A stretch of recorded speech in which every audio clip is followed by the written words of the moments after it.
പ്രത്യേകിച്ച് Christmas Carol സർവീസും പുതിയൊരു വർഷത്തിലേക്ക് പ്രവേശിക്കുമ്പോൾ പ്രാർത്ഥനയോടുകൂടെ പ്രവേശിക്കുവാൻ YMCAയുടെ ആഭിമുഖ്യത്തിൽ ഇങ്ങനെയൊരു കൂടിവരവ് സാധ്യമായതിനെ ഓർത്ത് ദൈവത്തിന് നന്ദി പറയുന്നു. പ്രത്യേകിച്ച് വേദിയിൽ ഉപവിഷ്ടരായിരിക്കുന്ന വന്യ വൈദികർ, പരമൺ ഓർത്തഡോക്സ് ദേവാലയത്തിൻ്റെ വികാരിയായി ശുശ്രൂഷ ചെയ്യുന്ന ഏറ്റവും സ്നേഹം നിറഞ്ഞ മാത്യൂസ് വട്ടിയാനിക്കലച്ചൻ, നമ്മൾ ഇന്ന് കൂടിയിരിക്കുന്നതായ ഈ സ്ഥലത്തിന് ഏറ്റവും അരികിൽ സ്ഥിതി ചെയ്യുന്ന ജോസഗിരി ദേവാലയത്തിൻ്റെ കത്തോലിക്ക ദേവാലയത്തിന് അനുഗ്രഹീതമായ ശുശ്രൂഷ നിർവഹിക്കുന്ന പ്രിയ മാത്യു അച്ഛൻ, പുല്ലഞ്ചേരി ഇവാഞ്ചലിക്കൽ ദേവാലയത്തിൻ്റെ വികാരിയായി ശുശ്രൂഷ ചെയ്യുന്ന സജി അച്ഛൻ, നിലമ്പൂർ CSI ഇടവകയിൽ ശുശ്രൂഷ നിർവഹിക്കുന്ന ബോസ് ഭാസ്കർ അച്ഛൻ, ചന്തക്കുന്ന് കാട്ടുമുണ്ട ദേവാലയങ്ങളിൽ മർത്തോമ ദേവാലയങ്ങളിൽ ശുശ്രൂഷ ചെയ്യുന്ന റോജൻ അച്ഛൻ, YMCAയുടെ പ്രസിഡന്റായിരിക്കുന്ന mister Thomas Mathew, secretary mister George Varghese, trustee mister EP Bobby, പ്രിയ മാത്തുക്കുട്ടി ചായൻ, റെനിസാറ്, നമ്മുടെ വാർഡിൻ്റെയൊക്കെ കൗൺസിലറായിരിക്കുന്ന മിസ്റ്റർ സജി കിനാന്തോപ്പിൽ, പ്രിയപ്പെട്ടവരെ, നമുക്ക് ഒരുമിച്ച് ഇങ്ങനെ കൂടുവാൻ വലിയവനായ ദൈവം നമ്മെ സഹായിച്ചല്ലോ. ഈ പ്രദേശത്തുള്ള നമുക്കെല്ലാവർക്കും ഒരുമിച്ച് ഈ സന്തോഷകരമായ നിമിഷത്തിൽ പങ്കാളികളാകുവാൻ ദൈവം നമ്മെ ഇടയാക്കുന്നല്ലോ. അതിനായി ദൈവത്തിന് സ്തോത്രം. വർഷത്തിൻ്റെ അവസാന മാസം, അവസാന ദിനങ്ങളിലേക്ക് നാം അടുത്തു വരികയാണ്. ഇന്ന് 16-ാം തീയതി, 9 ദിവസങ്ങൾ കൂടെ ആകുമ്പോൾ ഡിസംബർ മാസം 25 ക്രിസ്മസിൻ്റെതായ സന്തോഷകരമായ ആ സുദിനത്തിലേക്ക് നാം എല്ലാവരും പ്രവേശിക്കുക. ജീവിതത്തിൽ എന്നും ആവർത്തിക്കപ്പെടുന്ന ആഗ്രഹവുമായി കടന്നു വരുന്ന സുന്ദരമായ നിമിഷമാണ് ക്രിസ്തുമസ് എന്ന് നമുക്കെല്ലാവർക്കും അറിയാം. ജന്മങ്ങൾ കാത്തിരുന്ന കാത്തിരിപ്പ് സാധ്യമായി തീരുവാൻ അദൃശ്യനായ ദൈവം തമ്പുരാൻ ദൃശ്യനായ സുദിനമാണ് ക്രിസ്തുമസ്. മനുഷ്യനെ തേടുന്ന ദൈവവും ദൈവത്തെ തേടുന്നതായ മനുഷ്യനും ഒന്നിച്ച് സംഗമിക്കുന്നതായിട്ടുള്ള ഇടം. ദൈവം മനുഷ്യനായി തീർന്നതായ സുദിനം ദൈവം തൻ്റെ സൃഷ്ടിയുടെ വേഷം ധരിക്കുകയാണ്. ദൈവം മനുഷ്യനാകുക എന്ന് പറഞ്ഞാൽ കാണപ്പെടാത്തവൻ കാണപ്പെട്ടവനായിട്ട് തീരുന്നു, അരൂപിയായവൻ സ്വരൂപിയായി മാറുന്നു, ബലവാൻ ബലഹീനനായിട്ട് മാറുകയാണ്. ക്രിസ്തുവിന്റെ ജനനത്തിങ്കൽ സംഭവിച്ചതായ ഒരു വേദഭാഗമാണ് നമ്മൾ ഒരുമിച്ച് ഇന്ന് വായിക്കുവാനായിട്ട് ഇടയായി. വിശുദ്ധ ലൂക്കോസ് എഴുതിയ സുവിശേഷം 2-ാം അധ്യായം 8 മുതൽ 20 വരെയുള്ള വാക്യങ്ങളാണ് നമ്മൾ പാഠമായിട്ട് വായിച്ചത്. അവിടെയൊക്കെ നിഴലിക്കുന്നതായ ദൈവികമായ സത്യങ്ങൾ സർവ്വജനത്തിനും ഉണ്ടാകുവാനുള്ള ഒരു മഹാസന്തോഷം. ക്രിസ്തു ജനനത്തെ അറിഞ്ഞ് യാത്ര ചെയ്തതായ പ്രിയപ്പെട്ടവർക്ക് ലഭിക്കുന്നതായിട്ടുള്ള ദൈവികമായ അനുഗ്രഹങ്ങളുടെ ചിത്രം. ഈ 2 കാര്യങ്ങളാണ് ഈ ഒരു വേദഭാഗത്തിൽ രേഖപ്പെടുത്തുവാനായിട്ട് ശ്രമിക്കുന്നത്. ഈ ഒരു വേദഭാഗത്തിൽ നിന്നുകൊണ്ട് ക്രിസ്മസുമായി ബന്ധപ്പെട്ട് 2 കാര്യങ്ങൾ ഈ സന്ദേശങ്ങൾ ഓർമ്മിപ്പിക്കണം എന്നാണ് ആഗ്രഹിക്കുന്നത്. ഒന്ന്, അതിൻ്റെ 10-ാമത്തെ വാക്യമാണ്. വിശുദ്ധ ലൂക്കോസ് എഴുതിയ സുവിശേഷം 2-ാം അധ്യായം 10-ാമത്തെ വാക്യം ഇപ്രകാരമാണ്: ദൂതൻ അവരോട് ഭയപ്പെടേണ്ട, സർവ്വജനത്തിനും ഉണ്ടാകുവാനുള്ള ഒരു മഹാസന്തോഷം ഞാൻ നിങ്ങളോട് സുവിശേഷിക്കുന്നു എന്ന് രേഖപ്പെടുത്തുകയാണ്. ക്രിസ്തുവിന്റെ ജനനം ഒരു മതവിഭാഗത്തിന് മാത്രമല്ല, ഇന്ന് സകല മതവിഭാഗങ്ങളിൽ പെടുന്നതായ ആളുകളും ക്രിസ്തു സാന്നിധ്യം അനുഭവിച്ച് അറിയുന്നു. വിശദമാക്കേണ്ടതായിട്ടുള്ള ആവശ്യമില്ല. ജീവിത അനുഭവത്തിൽ ക്രിസ്തു സാന്നിധ്യം അനുഭവിച്ചറിഞ്ഞവരാണ് നാം ഓരോരുത്തരും എന്നുള്ളതിന് യാതൊരു സംശയവുമില്ല. അതുകൊണ്ട് തന്നെയാണ് ക്രിസ്തുവിന്റെ ജനനത്തെങ്കിൽ സർവ്വജനത്തിനും ഉണ്ടാകുവാനുള്ള മഹാസന്തോഷം എന്നുള്ളതായ വലിയൊരു സത്യം രേഖപ്പെടുത്തുവാൻ ശ്രമിക്കും. പ്രത്യേകിച്ച് നിങ്ങൾ ശ്രദ്ധിച്ചോ എന്നറിയത്തില്ല, ഞാൻ ശ്രദ്ധിച്ചു. ഇവിടെ മുഴങ്ങിയതായ ഒരു ശബ്ദം, അത് പല രീതിയിലുള്ള മെസ്സേജുകൾ ഇന്ന് വാട്സപ്പിലും സോഷ്യൽ മീഡിയയിലും ഒക്കെ പരത്തുവാനായിട്ടുള്ള സ്വാതന്ത്ര്യം ഉള്ളതുകൊണ്ട് പ്രത്യേകിച്ച് ഇവിടെ മുഴങ്ങിയതായ ഒരു ശബ്ദം ക്രിസ്തു ജനിച്ചോ എന്നുള്ളതിനെ പറ്റിയുള്ള സംശയങ്ങൾ പോലും. ക്രിസ്തു ജനിച്ചു ഇല്ലെങ്കിൽ നമ്മൾ എന്തിനാ ഇവിടെ കൂടെ വന്നെങ്കിലും? ക്രിസ്തു ജനിച്ചില്ലെങ്കിൽ ക്രിസ്മസ് എന്താണ്? ചരിത്രം രേഖപ്പെടുത്തുന്നു, ദൈവ അഭിഷിക്തരായ പരിശുദ്ധാത്മ പ്രചോദിതരായ ദൈവദാസന്മാർ എഴുതിയതായിട്ടുള്ള പുസ്തകത്തിൽ രേഖപ്പെടുത്തുന്നു, ക്രിസ്തു ജനനവുമായി ബന്ധപ്പെട്ടുള്ളതും ക്രിസ്തുവിന്റെ പ്രവർത്തനവുമായിട്ടുള്ള ബന്ധപ്പെട്ടുള്ള സകല കാര്യങ്ങളും ക്രിസ്തീയ സമൂഹത്തിലെ പ്രിയപ്പെട്ടവർ മാത്രമല്ല രേഖപ്പെടുത്തിയിരിക്കുന്നത്, ക്രിസ്തീയ മതവിഭാഗത്തിന് പുറത്തുള്ള എത്രയോ ആളുകൾ രേഖപ്പെടുത്തിയിരിക്കുകയാണ് ക്രിസ്തുവിന്റെ ജനനം. ക്രിസ്തുവിന്റെ സാന്നിധ്യം അനുഭവിച്ചിറങ്ങുന്നതിനെ പറ്റി രേഖപ്പെടുത്തിയിരിക്കുക. ചിലയിടങ്ങളിലൊക്കെ ചില ആളുകൾ ഇങ്ങനെയുള്ള കാര്യങ്ങളൊക്കെ അറിയിക്കുന്നത് ഒരിക്കലും വിശ്വാസ ജീവിതത്തെ തകർക്കുന്നതല്ല. എന്തും എഴുതുവാനും പറയുവാനുമുള്ള സ്വാതന്ത്ര്യമുള്ള ഒരു കാലഘട്ടത്തിൽ നാം ജീവിക്കുമ്പോൾ നമ്മുടെ വിശ്വാസം ക്രിസ്തു നമുക്ക് വേണ്ടി ഈ മണ്ണിലേക്ക് കടന്നു വന്നു. ബേഥലഹേമിൽ അവൻ ഭൂജാതനായി. അവന്റെ സാന്നിധ്യമാണ് ഞാൻ ഇന്നും അനുഭവിച്ചറിഞ്ഞുകൊണ്ട് ഇരിക്കുന്നത്. ആ സാന്നിധ്യം എത്രയോ പ്രാവശ്യം, ഒന്നിലധികം പ്രാവശ്യം എനിക്ക് അനുഭവിക്കാനായിട്ട് സാധ്യമായിട്ട് തരും.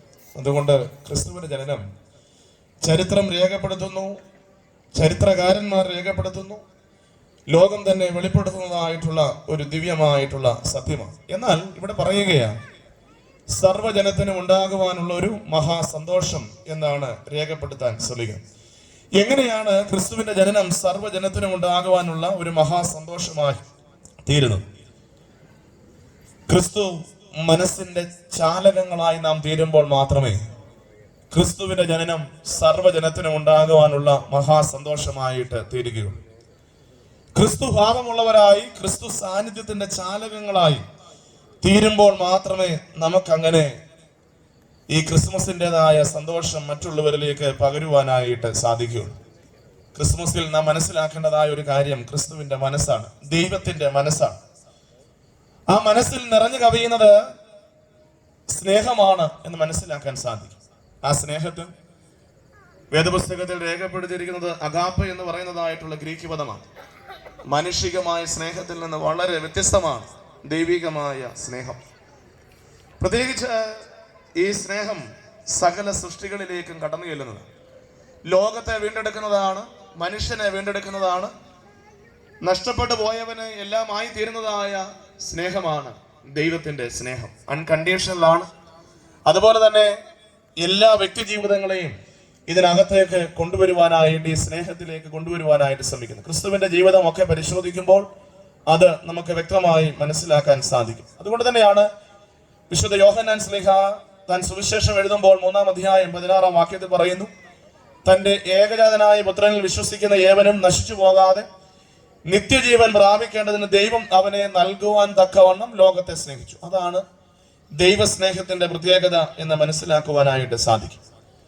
ഈ ദൈവത്തിന്റെ സ്നേഹം വാക്കുകളിലും ജീവിതത്തിലും ഒക്കെ എത്രയോ വ്യക്തി ജീവിതങ്ങൾ ക്രിസ്തു ജനനം മുതൽ തന്നെ അനുഭവിച്ചറിഞ്ഞുകൊണ്ടിരിക്കുന്നു എന്ന് കാണാൻ സാധിക്കും. ഇങ്ങനെ നാം കൂടിയിരിക്കുമ്പോൾ YMCAയുടെ ആഭിമുഖ്യത്തിൽ പ്രത്യേകിച്ച് ഈ പ്രദേശത്തുള്ള പ്രിയപ്പെട്ടവരൊക്കെയും ഒരുമിച്ച് കൂടിയിരിക്കുമ്പോൾ നമ്മോട് തന്നെ നമുക്ക് ചോദിക്കുവാനായിട്ടുള്ളൊരു ചോദ്യം, എങ്ങനെ ഈ ക്രിസ്തുവിന്റെ സ്നേഹത്തിന്റെ ചാലകങ്ങളായി നമുക്ക് തീരുവാനായിട്ട് സാധ്യമായിട്ട് തീരും? ഒരു ക്രിസ്മസ് കാർഡിൽ കാണുന്നതായിട്ടുള്ള ഒരു ചിത്രമുണ്ട്. ഒരു കുഞ്ഞും ഒരമ്മയും നിൽക്കുന്നതായ ചിത്രമാണ്. ആ ക്രിസ്മസ് കാർഡിന്റെ ഈ അമ്മയും കുഞ്ഞും നിൽക്കുന്ന ചിത്രത്തിന് ബാക്ക്ഗ്രൗണ്ട് മുഴുവൻ നൽകിയിരിക്കുന്നത് ക്രിസ്മസിന്റെ ആഘോഷങ്ങളുടെ ഒരു ചിത്രമാണ്. ക്രിസ്മസുമായി ബന്ധപ്പെട്ടുള്ള മനോഹരമായ ക്രിസ്മസ് ട്രീകൾ, ക്രിസ്മസ് ഒരു ബിസിനസ് മൈൻഡോടുകൂടെ അതിനെ കാണുവാൻ ശ്രമിക്കുന്നതായിട്ടുള്ള വിപണികളുടെ ഒരു ചിത്രം, ഇങ്ങനെ പല രീതിയിലുള്ള ചിത്രങ്ങൾ ചേർത്തതായിട്ടുള്ള ഒരു ക്രിസ്മസ് കാർഡ്. അതിനോട് ചേർന്ന് ചില കുറിപ്പുകളും രേഖപ്പെടുത്തിയിട്ടുണ്ട്. ആ ക്രിസ്മസ് കാർഡിലെ കുഞ്ഞിന്റെ മുഖം കണ്ടു കഴിഞ്ഞാൽ കുഞ്ഞ് എന്തിനെയൊക്കെ കണ്ടുകൊണ്ട് അങ്ങ് പരിഭവിക്കുകയാണ്. ചില കുറിപ്പുകൾ ഇപ്രകാരം രേഖപ്പെടുത്തുകയാണ്. ഈ ആഘോഷങ്ങളിലേക്ക് ചൂണ്ടിക്കാണിച്ചുകൊണ്ട് ഈ കുഞ്ഞ് ഈ അമ്മയോട് പറയുകയാണ്, അമ്മേ, എല്ലായിടവും ക്രിസ്മസിന്റെ ആഘോഷമാണല്ലോ, നമുക്കെന്തേ ഈ ആഘോഷം ഇല്ലാത്തത്? കുറിപ്പുകൾ വീണ്ടും ആവർത്തിക്കപ്പെടുകയാണ്. ചുറ്റുപാടും കാണുന്നതായിട്ടുള്ള ഉത്സവ പ്രതീതി കണ്ടുകൊണ്ട് ഈ കുഞ്ഞ് അമ്മയോട് ആവശ്യപ്പെടുകയാണ്, അമ്മേ, ക്രിസ്മസിന് എനിക്ക് പുതിയൊരു ഉടുപ്പ് അമ്മ വാങ്ങിത്തരണം. മറുപടി അമ്മ പറയുന്നില്ല. വീണ്ടും ഈ കുഞ്ഞിന്റെ ചോദ്യം ആ ക്രിസ്മസ് കാർഡിൽ ആവർത്തിക്കുക, അമ്മേ, ക്രിസ്മസ് ദിനത്തിൽ എനിക്കൊരു കളിപ്പാട്ടം വാങ്ങിച്ച് തരണം. അമ്മയുടെ മറുപടി അവിടെ രേഖപ്പെടുത്തുന്നില്ല. നിസ്സഹായായിട്ടുള്ള അമ്മ ഒന്നും സംസാരിക്കാതെ അവിടെ നിൽക്കുകയാണ്. ഓരോ കാര്യങ്ങൾ ഇങ്ങനെ ആവശ്യപ്പെടുന്നു, അമ്മയൊന്നും മറുപടി പറയുന്നില്ല, നിശബ്ദമായിട്ട് അവിടെ നിൽക്കുകയാണ്. അവസാനമായിട്ട് ഈ കുഞ്ഞ് കരഞ്ഞുകൊണ്ട് പറയുകയാണ്, അമ്മേ, എനിക്ക് വിശക്കുന്നു, വയറ് നിറയെ എനിക്ക് ആഹാരം വാങ്ങിത്തരണം. ചുറ്റുമുള്ള ഉത്സവ പ്രതീതികൾ കാണുമ്പോൾ തൻ്റെ വിശന്ന വയറുമായിട്ട് അമ്മയോട് പറയുകയാ, ഞാൻ മുൻപ് പറഞ്ഞ കാര്യങ്ങളൊന്നും അമ്മയ്ക്ക് ചെയ്യുവാനായിട്ട് സാധിക്കത്തില്ല, അമ്മയ്ക്ക് അതൊന്നും വാങ്ങി തരുവാനായിട്ട് സാധിക്കുകയില്ല. എന്നാൽ എൻ്റെ വയറിൽ നല്ല വിശപ്പുണ്ട്, എനിക്കല്പം ആഹാരം വാങ്ങിത്തരണം. ഹൃദയഭേദികമായിട്ടുള്ള ആ ചോദ്യം കേട്ടുകൊണ്ട് അമ്മ തേങ്ങലോടുകൂടെ കുഞ്ഞിനോട് മറുപടി പറയുന്നതായ ഒരു ചിത്രം രേഖപ്പെടുത്തുകയാണ്. അവിടെ പറയുന്നു, my son, God has appointed somebody for us but they forgot us. കുഞ്ഞെ, നമ്മെ നോക്കുവാൻ ദൈവം ചിലരെ ഏൽപ്പിച്ചു, അവർ നമ്മെ മറന്നുപോയി. ആ ക്രിസ്മസ് കാർഡിൽ കാണുന്നതായിട്ടുള്ള ഒരു കുറിപ്പാണ്. ദൈവം നമ്മെ നോക്കുവാനായിട്ട് ചിലരെ ഏൽപ്പിച്ചു, അവര് നമ്മെ മറന്ന് പോയി. ദൈവസ്നേഹത്തിന്റെ ഉന്നതമായ ഭാവം കൊണ്ട് നാം ഇങ്ങനെയുള്ള കരോൾ കൂടിവരവുകളിലൊക്കെ ആഘോഷിക്കുമ്പോൾ മനുഷ്യ സ്നേഹം പോലും വറ്റി വരേണ്ട ഒരു കാലത്തല്ലേ നാം ജീവിക്കുന്നത് എന്നുള്ളത് നാം നമ്മോട് തന്നെ ചോദിക്കേണ്ടതായിട്ടുള്ള കാര്യമാണ്. ഓരോ വർഷങ്ങൾ കഴിയും തോറും നമ്മുടെ ഭവനങ്ങളിലുള്ള ക്രിസ്മസ് സ്റ്റാറിന്റെ എണ്ണം കൂടാറുണ്ട്. ക്രിസ്മസ് അലങ്കാരങ്ങളുടേതായിട്ടുള്ള വർണ്ണ പകിട്ടുകൾ കൂട്ടുവാനായിട്ട് ശ്രമിക്കുന്നു. ഒന്നല്ല, അധികമായി എന്തും ക്രിസ്മസിനോടനുബന്ധിച്ച് നമുക്ക് നമ്മുടെ ഭവനത്തെ ഒരുക്കുവാനും അലങ്കരിക്കുവാനും സാധ്യമായി തീരും. എന്നാൽ ഇതൊന്നുമില്ലാത്ത ചില വ്യക്തി ജീവിതങ്ങൾ ചുറ്റുപാടുകളിൽ ഉണ്ട് എന്നുള്ള തിരിച്ചറിവുകൾ ഉണ്ടാകുമ്പോൾ അവരിലേക്ക് എത്തുവാനായിട്ടുള്ള മനസ്സ് നമ്മുടെ ഉള്ളിൽ രൂപപ്പെടുമ്പോഴാണ് പലപ്പോഴും ക്രിസ്തു മനസ്സുള്ളവരായി തീരുവാനായിട്ട് നമുക്ക് സാധിക്കുന്നത്. 2020 ഡിസംബർ മാസം 11-ാം തീയതി, ഈ ഡിസംബർ മാസത്തിൽ ക്രിസ്മസുമായി, പ്രത്യേകിച്ച് ക്രിസ്മസ് നാളിനോടൊക്കെ അടുക്കുമ്പോൾ ക്രൈസ്തവ സമൂഹത്തിൽ അനുഗ്രഹീതമായ ശുശ്രൂഷ നിർവഹിക്കുന്നതായ വ്യത്യസ്ത വിഭാഗങ്ങളിൽപ്പെട്ടതായിട്ടുള്ള തിരുമേനിമാരുടെ ക്രിസ്മസുമായി ബന്ധപ്പെട്ടുള്ള ചിന്തകൾ മനോരമ പലപ്പോഴും പ്രസിദ്ധീകരിക്കാറുണ്ട്. തുടർച്ചയായി തിരുമേനിമാരുടെ സന്ദേശങ്ങളും ക്രിസ്മസിനെ പറ്റിയുള്ള കാഴ്ചപ്പാടുകളുമാണ്. ഓർത്തഡോക്സ് സഭയുടെ തിരുവല്ല ഭദ്രാസന അധിപനായിരിക്കുന്ന അഭിനന്ദിയ യൂഹാനോന്മാർ ക്രിസ്റ്റമോസ് മെത്രാപ്പോലിത്ത തിരുമേനി തന്റെ അരമനയിലെ ക്രിസ്മസിന്റെ ഒരുക്കങ്ങളെ പറ്റി 2020 ഡിസംബർ മാസം 11-ാം തീയതിയുള്ള ഒരു പന്തിയിൽ ഇങ്ങനെ കുറിക്കുവാനായിട്ട് ശ്രമിച്ചു. തിരുമേനി തന്റെ ബദനി അരമനയിലെ സ്റ്റാഫിനോട് പറഞ്ഞു, ക്രിസ്മസുമായി ബന്ധപ്പെട്ട് അരമനയിൽ ഒരു സ്റ്റാർ മാത്രം ഇട്ടാൽ മതി, ആഡംബര അലങ്കാരങ്ങൾ ഒന്നും വേണ്ട, അരമനയിൽ തൂക്കുന്നതായിട്ടുള്ള നക്ഷത്രത്തിന് അധികം വിലയും ആകരുത്. മനോരമ പത്രത്തിൽ റിപ്പോർട്ട് ചെയ്തതായിട്ടുള്ള കാര്യമാണ് ഞാൻ പറയുവാനായിട്ട് ശ്രമിച്ചത്. തുടർന്ന് തിരുമേനി ഇപ്രകാരം പറഞ്ഞുവെന്ന് രേഖപ്പെടുത്തുകയാണ്, നക്ഷത്രങ്ങളുടെ എണ്ണം കുറയ്ക്കണം, തൂക്കപ്പെടുന്ന നക്ഷത്രങ്ങൾക്കും ആ ഭവനങ്ങൾക്കും വെളിച്ചം പകരുവാനായിട്ട് സാധിക്കുന്നില്ലല്ലോ, അപരനെ കരുതുന്നതാകണം ക്രിസ്മസ്, ക്രിസ്തു മനസ്സ് ഇല്ലെങ്കിൽ എന്ത് ക്രിസ്തുമസ്. അഭിനന്ദ തിരുമേനിയുടെ ഏറ്റവും ആ നാളുകളിലൊക്കെ ഞാൻ വായിച്ചപ്പോൾ പലപ്പോഴും ഹൃദയത്തെ പിടിച്ചു കുലിക്കതായിട്ടുള്ള ചിന്തകളാണ്.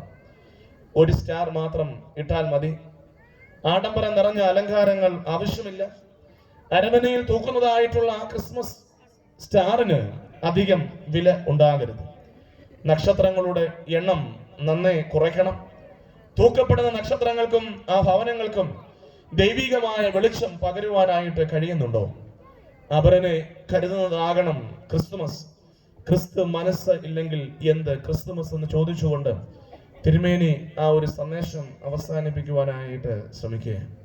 പ്രിയമുള്ളവരെ, നമ്മളൊക്കെ ഈ ഒരു ആഘോഷങ്ങളുടേതായിട്ടുള്ള ഒരു അനുഭവത്തിൽ നാം ആയിരിക്കുക.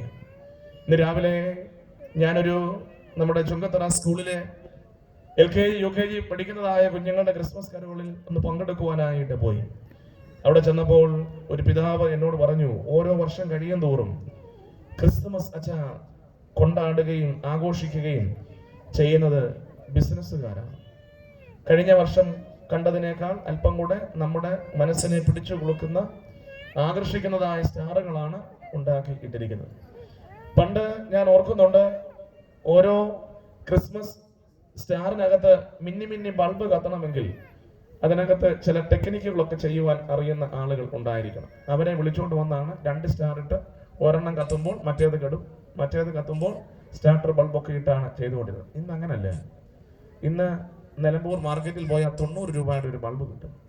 ആ ബൾബ് കൊണ്ടുവന്നിട്ടാൽ മതി. മിന്നുകയും കെടുകയുമല്ല, പല കളറുകളാണ്. ഏകദേശം 7-ലധികം കളറുകൾ ഒരു ബൾബിൽ നിന്ന് ഉണ്ടാകും.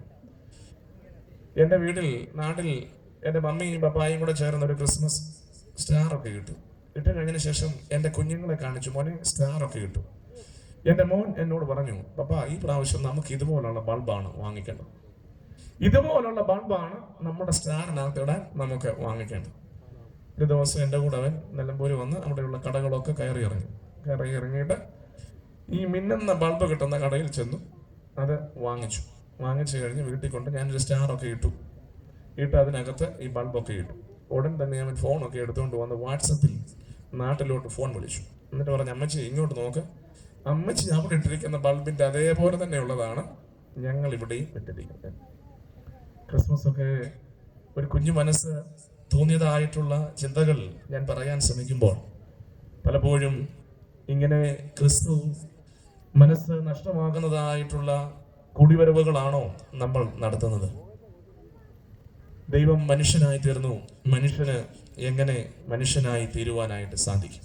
അങ്ങനെയുള്ള അനേക ജീവിതങ്ങൾ നമ്മുടെ കൺമുമ്പിലുണ്ട്. മദർ തെരേസ ദൈവത്തിന്റെ സ്നേഹത്തിന്റെ ചാലകമായി, ക്രിസ്തു മനസ്സിന്റെ ചാലകമായിരുന്നു മദർ തെരേസ എന്ന് കാണുവാനായിട്ട് സാധിക്കും. നമുക്ക് ഇന്ന് മദർ തെരേസയെ മാത്രമേ പറയാനായിട്ടുള്ളൂ, അല്ലെങ്കിൽ ഫാദർ ഡാമിയൻ, സൈറസ്, കുറച്ചാളുകളെ മാത്രമേ പറയാനുള്ളൂ. എത്രയോ ആളുകൾ ഈ മണ്ണിൽ ജീവിക്കുന്നു. ക്രിസ്തു മനസ്സിനെ ജീവിതത്തിന്റെ ഭാവമാക്കി തീർത്തതായിട്ടുള്ള വ്യക്തി ജീവിതങ്ങൾ എന്നും വ്യത്യസ്തരായിട്ട് തീരും എന്നുള്ളതിന് യാതൊരു സംശയവുമില്ല. ക്രിസ്തുവിന്റെ മനസ്സില്ലാത്ത അവന്റെ അനുയായികളുടെ ആഘോഷങ്ങളാണ് പലപ്പോഴും ക്രിസ്മസിന്റെ പ്രസക്തി നഷ്ടമാക്കുന്നത് എന്ന് മനസ്സിലാക്കാൻ സാധിക്കും. ഒരു കാര്യം കൂടെ പറഞ്ഞ് അവസാനിപ്പിക്കട്ടെ. എന്താണ് ഈ ക്രിസ്മസ് നമ്മളോട് പറയുന്നത്? ഒന്ന്, ഞാൻ പറയുവാനായിട്ട് ശ്രമിച്ചു, ഇത് സർവ്വജനത്തിനും ഉണ്ടാകേണ്ട ഒരു മഹാസന്തോഷമാകണമെങ്കിൽ ക്രിസ്തു മനസ്സുള്ളവരായിട്ട് നാം രൂപപ്പെടണം. ഇല്ലെങ്കിൽ ഒരിക്കലും ദൈവം ആഗ്രഹിക്കുന്ന ആ ഒരു സന്തോഷം നമുക്ക് അനുഭവിക്കുന്നതിനോ നമ്മുടെ ചുറ്റുപാടുകളിലേക്ക് പകർന്നു നൽകുന്നതിനോ സാധ്യമാകത്തില്ല. 2, ഈ ക്രിസ്മസ് നമ്മളോട് ആവശ്യപ്പെടുകയാണ്. 2-ാം അധ്യായം അതിന്റെ 20-ാമത്തെ വാക്യമാണ്. തങ്ങളോട് അറിയിച്ചതുപോലെ ഇടയന്മാർ കേട്ടതും കണ്ടതുമായ എല്ലാറ്റിനെയും കുറിച്ച് ദൈവത്തെ മഹത്വപ്പെടുത്തിയും പുകഴ്ത്തിയും കൊണ്ട് മടങ്ങിപ്പോയി. ഇവിടെ 20-ാമത്തെ വാക്യം നമ്മളോട് പറയുന്നു, സ്വന്തമാക്കുവാൻ വന്നവന്റെ സ്വന്തമായി തീരുമ്പോഴാണ് ക്രിസ്മസ് നമ്മുടെ ജീവിതത്തിൽ അർത്ഥപൂർണമായി തീരുന്നത്. സ്വന്തമാക്കുവാൻ വന്നവന്റെ സ്വന്തമായി തീരുന്ന ദിവസമാണ് ക്രിസ്മസ്. ഇടയന്മാർ ദൈവദൂതന്റെ ശബ്ദത്തിനനുസരിച്ച് യാത്രയാകുകയാണ്. ബേത്ലഹേമിൽ അവര് എത്തിച്ചേരുകയാണ്. വിശുദ്ധ മത്തായി എഴുതിയ സുവിശേഷം 2-ാം അധ്യായം 1 മുതലുള്ള വാക്യങ്ങളിൽ കിഴക്ക് നിന്നുള്ള വിദ്വാൻമാർ യാത്ര ആരംഭിക്കുകയാണ്. അവർ യാത്ര ആരംഭിക്കുന്ന അവർക്കൊന്നറിയാം, ബേത്ലഹേമിലാണ് ജനിച്ചിരിക്കുന്നത്, നക്ഷത്രം വഴികാട്ടിയാണ്. എന്നാൽ കൊട്ടാരത്തിലാകുമോ എന്നുള്ള ചിന്തയാൽ അവർ കൊട്ടാരത്തിൽ ചെല്ലുകയാണ്. കൊട്ടാരത്തിൽ ചെന്ന് കാര്യങ്ങളൊക്കെ പറയുകയാണ്. വിദ്വാൻമാരാണ്. അടുത്ത കാര്യങ്ങൾ ഒരുപക്ഷെങ്കിൽ മുൻകൂട്ടി കാണുവാനായിട്ട് കഴിവുള്ള വ്യക്തി ജീവിതങ്ങൾ. രാജകൊട്ടാരത്തിൽ എത്തിച്ചേരുമ്പോൾ ഹെരോദ രാജാവിനോട് ഇത് പറയുമ്പോൾ രാജാവ് പറയുന്നു, നിങ്ങൾ പോയി ആ സ്ഥലം കണ്ടുപിടിച്ച് മടങ്ങി വന്ന് എന്നോട് പറയണം. നക്ഷത്രം വീണ്ടും അവർക്ക് വഴികാട്ടിയായിട്ട് തീരുന്നു. നക്ഷത്രം ചെന്ന് യേശു കർത്താവ് ജനിച്ചതായിട്ടുള്ള പുൽക്കൂടിൻ്റെ മുകളിൽ നിൽക്കുന്നു. ആ സ്ഥലത്ത് ചെല്ലുമ്പോൾ അവര് തങ്ങൾ കൊണ്ടുവന്നതായിട്ടുള്ള വിശിഷ്ടമായിട്ടുള്ള കാഴ്ചകൾ സമർപ്പിക്കുകയാണ്. ഇനിയുമാണ് ഈ രണ്ട് കാര്യങ്ങളുടെയും ചിത്രങ്ങൾ മാറുന്നത്. വിദ്വാൻമാർ മടങ്ങി പോകുവാനായിട്ട് തുടങ്ങുമ്പോൾ ഹെരോദാവിന്റെ കൊട്ടാരത്തിലേക്കാണ് അവർ മടങ്ങുവാൻ ആഗ്രഹിക്കുന്നത്. 2-ാം അധ്യായം 12-ാമത്തെ വാക്യം വിശുദ്ധ മത്തായി ശ്ലീഹ രേഖപ്പെടുത്തുകയാണ്. ഹെരോദാവിന്റെ അരികിൽ മടങ്ങി പോകരുതെന്ന സ്വപ്നത്തിൽ അരുളപ്പാടുണ്ടായിട്ട് അവർ വേറെ വഴിയായി സ്വദേശത്തേക്ക് മടങ്ങിപ്പോയി. വിശുദ്ധ ലൂക്കോസിന്റെ സുവിശേഷം 2-ാം അധ്യായം 20-ാം വാക്യം, തങ്ങളോട് അറിയിച്ചതുപോലെ ഇടയന്മാർ കേട്ടതും കണ്ടതുമായ എല്ലാറ്റിനെയും കുറിച്ച് ദൈവത്തെയും മഹത്വപ്പെടുത്തിയും പുകഴ്ത്തിയും കൊണ്ട് മടങ്ങിപ്പോയി. അവിടെയാണ് ക്രിസ്മസ്.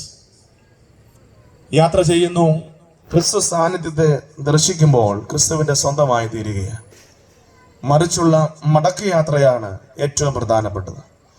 വചനത്തിന്റെ അടിസ്ഥാനത്തിൽ ചുവടുകളെ പുനർക്രമീകരിക്കുവാൻ ശ്രമിക്കുമ്പോഴാണ് ജീവിതത്തിൽ ഈ തിരുപ്പിറവി ജീവിതത്തിന്റെ ഭാഗമാക്കി മാറ്റുവാനായിട്ട് സാധിക്കുന്നത്. ക്രിസ്മസ് നമ്മളോട് പറയുകയാണ്, കുഞ്ഞേ, എത്രയോ ക്രിസ്മസ് നാളുകൾ നിന്റെ ജീവിതത്തിൽ ഞാൻ നിനക്ക് ദാനമായിട്ട് തന്നു. നമ്മൾ ഓരോരുത്തരും ആയിരിക്കുന്ന വയസ്സിന്റെ അനുസരിച്ചുള്ള ക്രിസ്മസ് നാളുകളിലൂടെ നാം എല്ലാവരും കടന്നു പോയിട്ടുണ്ട്. എന്നാൽ ക്രിസ്തു നമ്മളോട് ചോദിക്കുക, ഇനിയും എത്ര ക്രിസ്മസ് നാളൂടെ ഞാൻ നിനക്ക് ദാനമായിട്ട് തരണം, നിന്നെ എൻ്റെ സ്വന്തമാക്കി ഒന്ന് തീർക്കുവാനായിട്ട്? ഈ ചോദ്യത്തിന് നമ്മൾ ഉത്തരം കണ്ടെത്തണം. ഈ ചോദ്യത്തിന് ഉത്തരം കണ്ടെത്തിയിട്ട് മടങ്ങിപ്പോകണം. ദൈവമേ, എത്രയോ ക്രിസ്മസ് നാളുകളിലൂടെ ഞാൻ കടന്നുപോയി. നീ ഓരോ ഡിസംബർ 25-ാം തീയതിയും നിന്റെ തിരുപ്പിറവി ഞങ്ങൾക്ക് സമ്മാനിക്കുമ്പോൾ ആഗ്രഹിക്കുന്നതായ കാര്യം ഞങ്ങളെ നിന്റെ സ്വന്തമാക്കുവാൻ വേണ്ടിയാണ്. ഇനിയും എത്ര ക്രിസ്മസൂടെ തരണം നീ എൻ്റെ ചുവടുകളെ അനുഗമിക്കുവാൻ? യാത്രകളുടെ പുനർക്രമീകരണം ദൈവശബ്ദത്തിന്റെ അടിസ്ഥാനത്തിൽ ഉണ്ടാകുമ്പോഴാണ് ദൈവത്തിന്റെ പൈതലെ ക്രിസ്മസിൻ്റെതായ സന്തോഷം ജീവിതത്തിൽ അനുഭവിക്കുവാനായിട്ട് സാധ്യമായി തീരുന്നത്. ഇരുൾ നിറഞ്ഞ ജീവിത അനുഭവങ്ങളൊക്കെ മാറണം. വിശുദ്ധ ലൂക്കോസ് എവൻഗലിസ്തൻ താൻ സുവിശേഷം എഴുതുമ്പോൾ 1-ാം അധ്യായം 9-ാമത്തെ വാക്യത്തിൽ പറയുന്നു, ഏത് മനുഷ്യനെയും പ്രകാശിപ്പിക്കുന്ന സത്യപ്രകാശം ലോകത്തിലേക്ക് വന്നുകൊണ്ടേയിരുന്നു.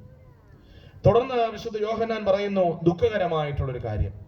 1-ാം അധ്യായം 10-ാമത്തെ വാക്യമാണ്, ലോകം അവനെ അറിഞ്ഞില്ല.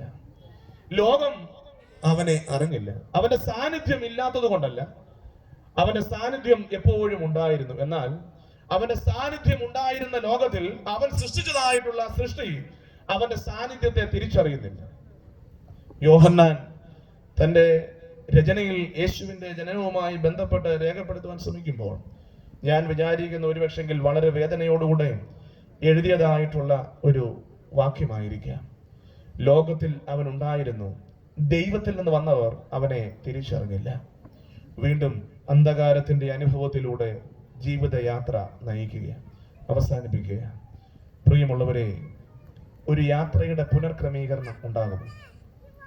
ഈ ക്രിസ്മസ് നാളിൽ ചില പുനർക്രമീകരണങ്ങൾ നമ്മുടെ ജീവിതത്തിന്റെ ചുവടുകളിൽ ഉണ്ടാകുമോ? ഇവിടെ ഇരിക്കുന്ന എല്ലാവരും എന്നോടും കൂടെ ഞാൻ ചോദിക്കുന്ന ചോദ്യമാണ്. നമ്മുടെയൊക്കെ ജീവിതത്തിന്റെ തെറ്റുകൾ നമുക്കറിയത്തില്ലേ? നമ്മുടെയൊക്കെ ജീവിതത്തിന്റെ പാപ വഴികൾ നമുക്കറിയത്തില്ലേ? എല്ലാം അറിയുവാനായിട്ടുള്ള ബുദ്ധി ദൈവം തമ്പുരാൻ നമുക്ക് ദാനമായിട്ട് തന്നിട്ടുണ്ട്. ഓരോ കാര്യങ്ങൾ ചെയ്യുന്നതിന് മുൻപ് ഒരുപക്ഷെങ്കിൽ തെറ്റാണ് എന്ന് നമ്മളോട് ദൈവം തമ്പുരാൻ നമ്മുടെ മനസ്സിൽ സംസാരിക്കുന്നുണ്ടായിരിക്കാം. ചെയ്തു കഴിഞ്ഞ് കുഞ്ഞെ അത് ചെയ്യണമായിരുന്നു. ഓരോ തെറ്റുകളും നമ്മുടെ ജീവിതത്തിൽ ആവർത്തിച്ച് നമ്മൾ മുന്നോട്ട് പോകുകയാണ്. പ്രത്യേകിച്ച് ഈ വേദഭാഗം നമ്മെ ഓർമ്മിപ്പിക്കുകയാണ്, നമ്മുടെ ചുവടുകൾ പുനർക്രമീകരിക്കുവാൻ എപ്പോൾ നമ്മൾ തയ്യാറാകുന്നുവോ അപ്പോൾ മാത്രമേ ഈ തിരുപ്പിറവി നമ്മുടെ ജീവിതത്തിന്റെ ഭാഗമായി നമ്മുടെ ഹൃദയത്തിന്റെ മാംസപ്പലകകളിൽ എഴുതി ചേർക്കുവാനായിട്ട് സാധ്യമാകുകയുള്ളൂ. ഇല്ലെങ്കിൽ നമുക്കൊരു ഇപ്പോൾ നാളെ വരുന്ന ഒരു പത്രവാർത്തയിൽ നിലമ്പൂർ YMCA ക്രിസ്മസ് കരോൾ ആഘോഷിച്ചു, ഇത്ര ആളുകൾ പങ്കെടുത്തു, ഒരു വാർത്ത കൊടുക്കാൻ സാധിക്കും. എല്ലാ വർഷവും ഈ വാർത്ത കൊടുക്കാൻ സാധിക്കത്തില്ലേ എന്നാണ് നമ്മുടെ ജീവിതത്തിനൊരു വ്യത്യാസം ഉണ്ടാകുന്നത്. ഞാൻ രണ്ട് കാര്യങ്ങളാണ് പറയാൻ ശ്രമിച്ചത്. ഒന്ന്, ക്രിസ്തു മനസ്സുള്ളവരായിട്ട് തീരണം ക്രിസ്മസ് നാളിൽ. എന്നാൽ മാത്രമേ അത് ചുറ്റുപാടുകൾക്ക് സന്തോഷകരമായ അനുഭവത്തെ പ്രദാനം ചെയ്യുകയുള്ളൂ. രണ്ട്, ഞാൻ പറയാൻ ശ്രമിച്ചത്, സ്വന്തമാക്കുവാൻ വന്നവന്റെ സ്വന്തമായി എന്ന് നാം തീരുന്നുവോ അന്ന് എൻ്റെ ജീവിതത്തിൽ ക്രിസ്മസ്. അന്ന് നിങ്ങളോട് ഈ വചനം സംസാരിച്ച് എൻ്റെ ജീവിതത്തിൽ ക്രിസ്മസ്. അന്നാണ് എൻ്റെ ജീവിതത്തിൻ്റെ ആദ്യത്തെ ക്രിസ്മസ്. സ്വന്തമാക്കാൻ ഈ മണ്ണിലേക്ക് വന്നു, എൻ്റെ ഇരുളിൻ്റെ ഭാവങ്ങൾ അടർത്തി മാറ്റുവാൻ, എൻ്റെ പാപത്തിൻ്റെ അനുഭവങ്ങൾ അടർത്തി മാറ്റുവാൻ ക്രിസ്തു ഈ ഭൂമിയിലേക്ക് വന്നു. കർത്താവേ, ഞാൻ എൻ്റെ ജീവിതത്തെ ഒന്ന് നിന്റെ സന്നിധിയിൽ സമർപ്പിച്ച് ഒരു പുനർക്രമീകരണത്തിലൂടെ എൻ്റെ ചുവടുകൾ ഞാൻ വയ്ക്കുവാനായിട്ട് ആഗ്രഹിക്കുന്നു. നിന്റെ സ്വന്തമായി തീരുവാൻ എനിക്ക് ആഗ്രഹമുണ്ട്. മുഴങ്ങി കേൾക്കുന്ന ശബ്ദത്തിനനുസരിച്ച് ജീവിതത്തെ ക്രമീകരിക്കുവാൻ എനിക്ക് താല്പര്യമുണ്ട്. കർത്താവേ, നീ അതിനെന്നെ സഹായിക്കണമേ എന്നുള്ള പ്രാർത്ഥനയോടുകൂടെ ഈ നാളുകളിൽ നാം ആയിരിക്കുന്നുവെങ്കിൽ നമ്മുടെ ജീവിതത്തിലെ ആദ്യത്തെ ക്രിസ്മസ്, നമ്മുടെ ജീവിതത്തിലെ ആദ്യത്തെ ക്രിസ്മസ് അന്ന് രൂപം കൊള്ളും എന്നുള്ളതിന് യാതൊരു സംശയമില്ല. അപ്രകാരം വചനത്തിൽ രേഖപ്പെടുത്തിയിരിക്കുന്നതായിട്ടുള്ള കാര്യങ്ങൾക്ക് പ്രാധാന്യം നൽകി കൊടുത്തുകൊണ്ട് അനുഗ്രഹീതമായ തിരുപ്പിറവിയുടെ സന്തോഷം ജീവിതത്തിൽ അനുഭവിപ്പാൻ നമ്മെ എല്ലാവരെയും ദൈവം തമ്പുരാൻ സഹായിക്കട്ടെ എന്ന് പ്രാർത്ഥിക്കുന്നു, ആശംസിക്കുന്നു. ഇങ്ങനെ ഈ ഒരു ശുശ്രൂഷയിലേക്ക് എന്നെ ക്ഷണിച്ചതായിട്ടുള്ള പ്രിയപ്പെട്ട മാത്തുക്കുട്ടിച്ചാനോടും ബോബുചാനോടും ഒക്കെയുള്ള നന്ദിയും YMCയുടെ ഭാരവാഹികളോടുള്ള നന്ദിയും സ്നേഹവും ഒക്കെ അറിയിക്കുന്നു. എല്ലാവർക്കും അനുഗ്രഹീതമായ ക്രിസ്മസും ഏറ്റവും പ്രതീക്ഷയുടെ ഒരു പുതിയ വർഷവും ദൈവം തമ്പുരാൻ ദാനമായിട്ട് നൽകട്ടെ എന്ന് പ്രാർത്ഥിക്കുകയും ആശംസിക്കുകയും ചെയ്യുന്നു. ദൈവം നമ്മെ എല്ലാവരെയും അനുഗ്രഹിക്കട്ടെ.